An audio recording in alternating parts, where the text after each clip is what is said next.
सभी दोस्तों को, भाइयों को, बुजुर्गों को अस्सलामु अलैकुम रहमतुल्लाहि व बरकातुहू। मैं जनाब विकास श्रीवास्तव जी का, सारिफ भाई का तहे दिल से शुक्रिया अदा करता हूँ कि आप सभी भाइयों, दोस्तों, बुजुर्गों के बीच हक और सच बोलने की एक मुझे मौका दिया।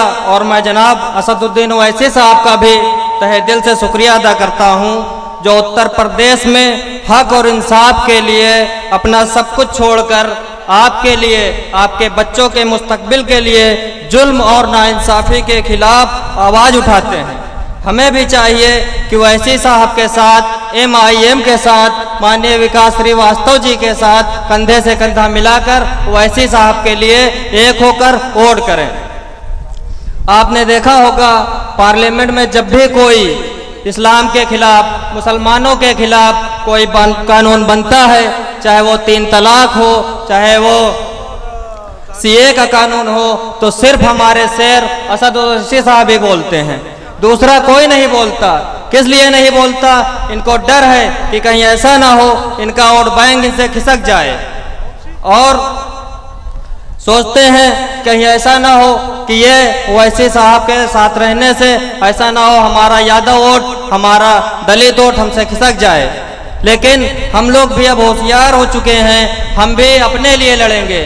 हमेशा हम अखिलेश यादव जी, राहुल गांधी जी के लिए लड़े, लेकिन अब एक मौका है आपके पास, आप हक के लिए, इंसाफ के लिए असद साहब के साथ आइए और कंधे से कंधा मिलाकर उनके साथ चलिए।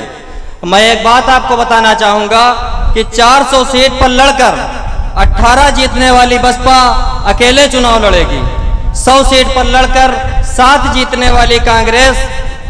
रुदौली विधानसभा का काफिला शेर अफगन साहब का आ चुका है, उन सबका तहे दिल से इस्तकबाल करते हैं। वो पार्किंग लॉन्ज में गाड़ियां अपनी खड़ी कर दें और महफिल में आकर के जम करके बैठ जाएं, क्योंकि बैरिस्टर असदुद्दीन ओवैसी साहब कुछ ही देर में हमारे दरमियान होंगे।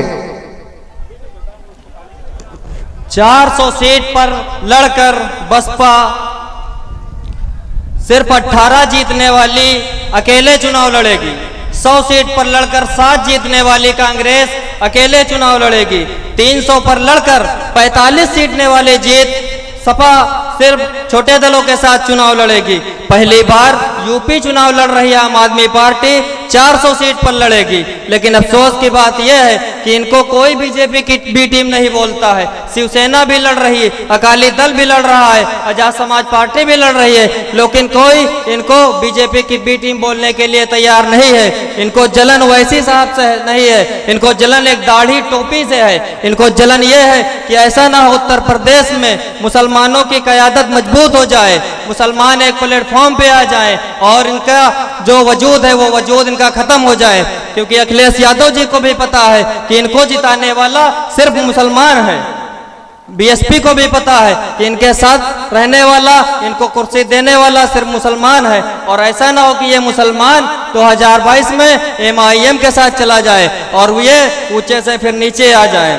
तो एक साजिश की इन्होंने, साजिश ये की कि मुसलमानों के दिमाग में डाल दिया कि ओवैसी साहब बीजेपी की बी टीम है, उनसे इन्होंने पैसा खाया है। मैं पूछना चाहता हूं कि आपको कैसे पता पैसा खाया है?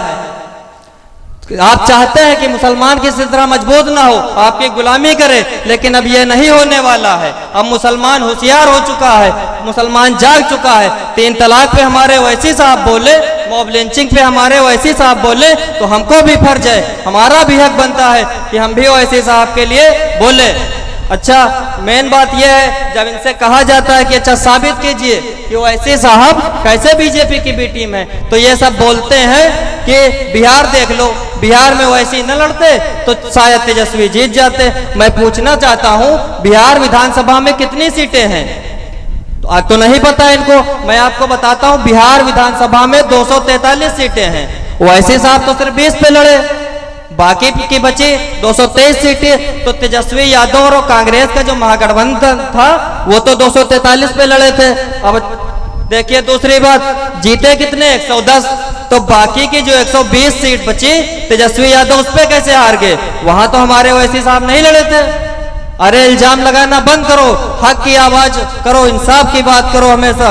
अच्छा, दूसरी बात मैं आपको बताना चाहता हूं कि हमारी पार्टी MIM महाराष्ट्र में शिवसेना को हरा कर आई।